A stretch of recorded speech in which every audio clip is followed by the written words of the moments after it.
আল্লাহর নবী বিশ্বনবী রাহমাতুল লিল আলামিন সাহাবায়ে কেরামদেরকে নিয়ে কিছু কথা বলতেছেন, গুরুত্বপূর্ণ কিছু নসিহত করতেছেন। যে নসিহতগুলো যদি কোনো ব্যক্তি মান্য করে তাদখুলুনাল জান্নাতা বিসালাম, আল্লাহর তৈরি জান্নাতের মধ্যে প্রবেশ করতে পারবে। জোরে বলুন সুবহানাল্লাহ। চারটা কথা বলেছেন। কয়টি কথা? চারটি কথা। এক নম্বর কথা হলো আল্লাহর নবী বিশ্বনবী রাহমাতুল লিল আলামিন বলতেছেন, ইয়া আইয়ুহান নাস আফশুস সালাম, হে লোকেরা, হে মানুষেরা, তোমরা বেশি বেশি করে সালাম প্রচলন করবা।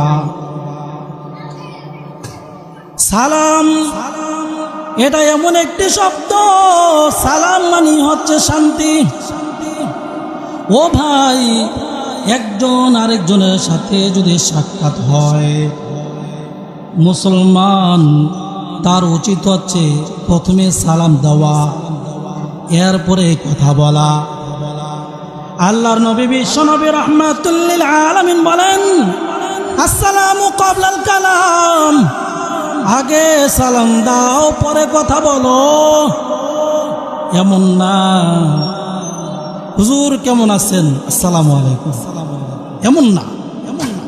আগে আসসালামু আলাইকুম পরে কথা। দেখা হলে সালাম, কথার আগে সালাম, অভিবাদনে সালাম বলো, সালাম কালামের আগে বলো, অভিবাদনে সালাম বলো, সালাম কালামের আগে বলো। আগে সালাম যার হমিকা তার হৃদয় করে না কোন। আসসালামু আলাইকুম, আসসালামু আলাইকুম, আসসালামু আলাইকুম, আসসালামু আলাইকুম। রাসূল সালাম দিতেন আগে নির্বিশেষে ছোট বড়, রাসূল সালাম দিতেন আগে নির্বিশেষে ছোট বড়। সালাম তোমার বিনয় পোশাক, সালাম তোমার বিনয় পোশাক, সালামে পৃথিবীতে বড়। সালাম দাও আসসালাম শান্তি, সালাম ভালো মানুষের গুণ। আসসালামু আলাইকুম, আসসালামু আলাইকুম, আসসালামু আলাইকুম, আসসালামু আলাইকুম।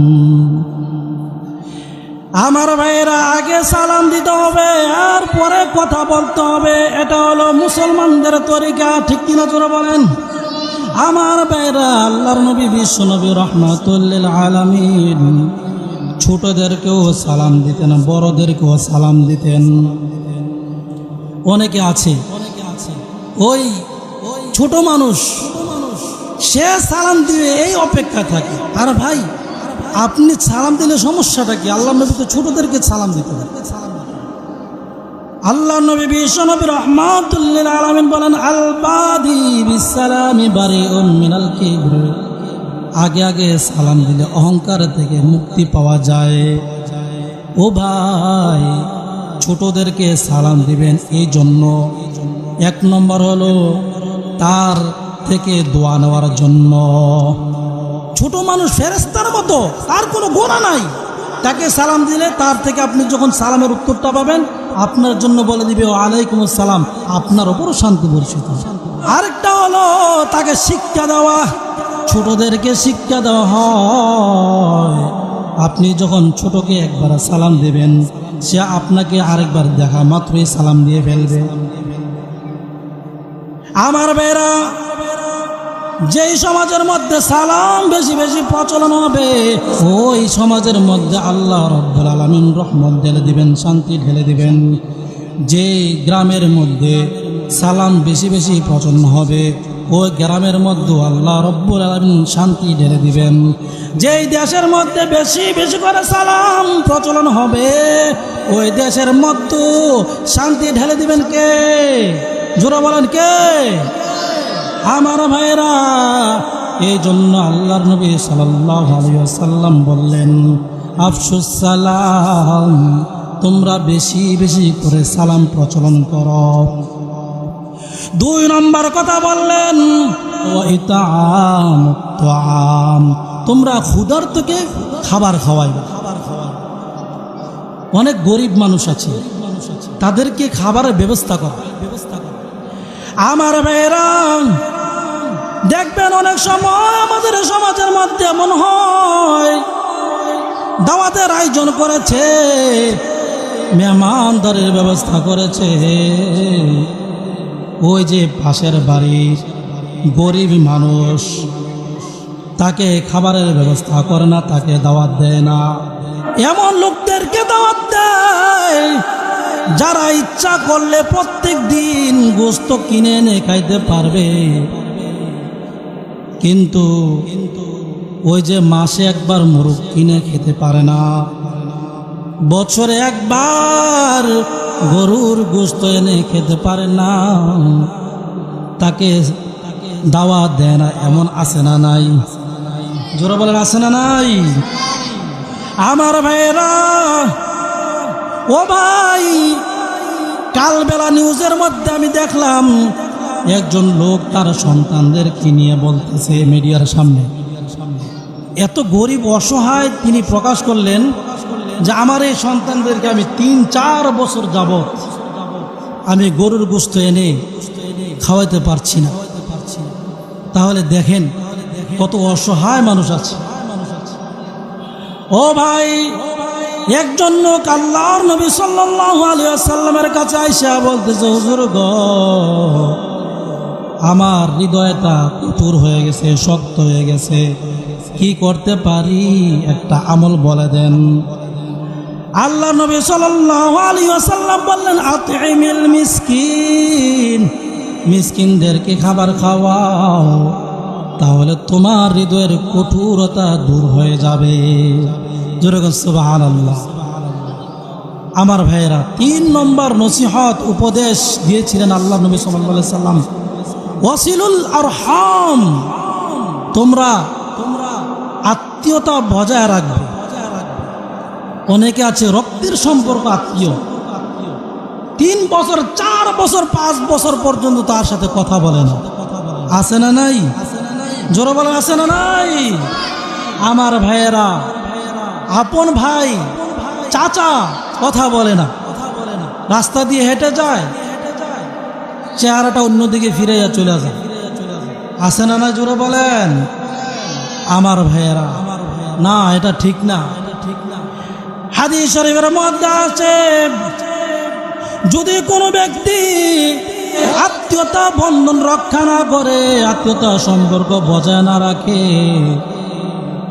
লা ইয়াদখুলুল জান্নাতা কাতিআ, আল্লাহর তৈরি জান্নাতে যেতে পারবে না। অন্য হাদিস শরীফের মধ্যে আসছে, আল্লাহর নবী বিশ্বনবী রাহমাতুল লিল আলামিন বলেন,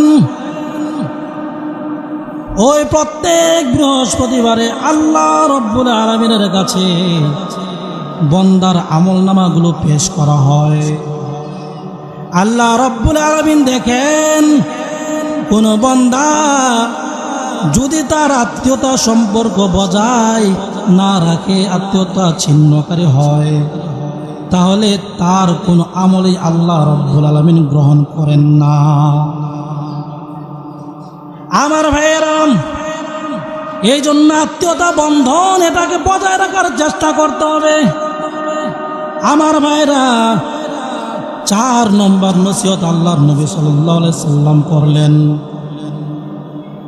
আল্লাহ নবী সাল্লাল্লাহু আলাইহি ওয়াসাল্লাম বললেন, সাল্লু বিল্লাইলি ওয়ান নাসু নিয়াম, মানুষ যখন ঘুমায় থাকে তখন তুমি রাত্রবেলা উঠে দাঁড়িয়ে দাঁড়িয়ে নামাজ পড়বে, অর্থাৎ তাহাজ্জুদ নামাজ।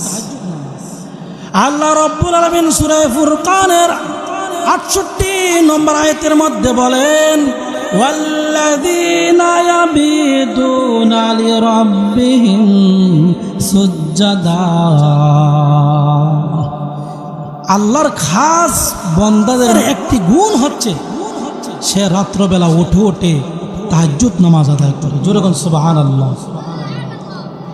আমার ভাইয়েরা, আল্লাহ নবী বিশ্বনবী রাহমাতুল লিল আলামিন বলেন আলাইকুম বিকিয়ামিল লাইল, তোমরা রাত্রবেলা উঠে উঠে তাহাজ্জুদ নামাজ আদায় করবা।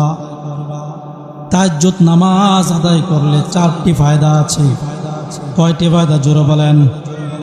1 নম্বর হলো ইন্নাহু দা'বুস সালিহিন ক্বাবলাকুম, পূর্ববর্তী লোকদের যারা নেককার ছিল তাদের মধ্যে শামিল হওয়া যায়। পূর্ববর্তী লোকেরা তারা যারা নেককার ছিল সকলেই তাহাজ্জুদ নামাজ পড়েছে, কেউ ছাড়ে নাই। আমরা তো শীত আসলে তাহাজ্জুদ নামাজ পড়ি না, আমরা অনেকেই ছেড়ে দেই। আমার ভাইয়েরা, অথচ আল্লাহর ওলিরা শীতের দিন আসলে আরো বেশি বেশি করে তাহাজ্জুদ পড়ে। আমার ভাইয়েরা, এক আল্লাহর ওলি কান্না করতেছেন হাউমাউ করে, আরেকজন লোক জিজ্ঞাসা করতেছে ও আল্লাহর বান্দা কেন কান্না করতেছেন? তখন ডাক দিয়ে বলতেছে কেন কান্না করি তোমার কাছে বলা যাবে না। বলেন বারবার যখন নাকি জিজ্ঞাসা করতেছে তখন ওই লোক বলতেছে শোনো, শীতকাল চলে যাইতেছে, গরমের মৌসুম আসতেছে, এই জন্য আমি কান্না করছি। তখন ডাক দিয়ে বলে আরে বলেন কি, শীতের দিন যায় গরমের দিন আসে, এটাই তো নিয়ম। আবার গরমের দিন যাবে শীতের দিন আসবে, এটাই তো স্বাভাবিক, এইভাবেই তো চলে, তা এখানে কান্না করার কি আছে? তখন ওই আল্লাহর বান্দা ডাক দিয়ে বলতেছে আরে শোনো, শীতের দিনে রাত্রটা থাকে লম্বা, রাত্রটা থাকে বড়, উঠতে সুবিধা হয়, তাহাজ্জুদ নামাজ পড়তে আমার কাছে ভালো লাগে। যেহেতু শীতের মৌসুম চলে যাইতেছে, লম্বা রাত্র আর পাবো কিনা, এমন একটা শীত ফিরে পাবো কিনা আমি বলতে পারি না, এই জন্য আমি ওই কথা স্মরণ করে কাঁদতেছি। চিন্তা করেন। আর আমরা শীতের উসিলা দিয়ে অনেকে তো ফরজ নামাজই পড়ি না, ঠিক কিনা জোরে বলেন? ওই ফজরের আজান হইতেছে আর লেটারে টান দিয়ে একেবারে ফুটবলের মতো গুল হয়ে যায়, আছে না নাই?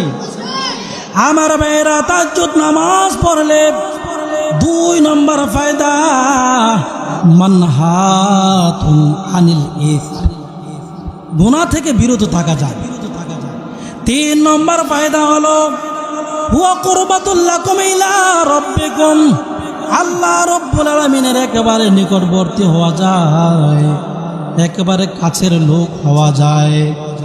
4 নম্বর হলো মুকাফফারাতুল লিসসাইয়্যাত, গুনাহ খাতাগুলো আল্লাহ রব্বুল আলামিন তাহাজ্জুদের উসিলায় ক্ষমা করে দেন।